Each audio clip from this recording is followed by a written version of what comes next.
La ilaha illa anta subhanaka inni kuntu minadh-dhalimin. La ilaha illa anta subhanaka inni kuntu minadh-dhalimin. Hii ni dhikri nzito, ni dhikri kubwa, ni dhikri ya maajabu sana. Mtu yoyote atakayeisoma dhikri hii mara 3, la ilaha illa anta subhanaka inni kuntu minadh-dhalimin, la ilaha illa anta subhanaka inni kuntu, mara 3 ndani ya siku 3, lolote lile ambao amemuomba Mwenyezi Mungu, inshallah Allah atampa.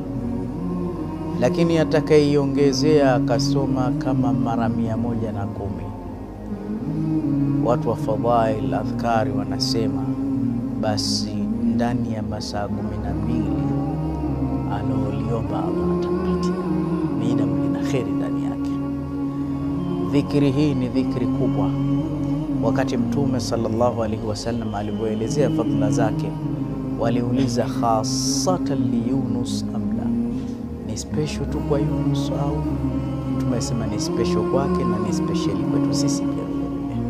Kwa hiyo ni dhikri ambayo haina tabu yoyote, lakini ni dhikri ambayo haifai kukosa.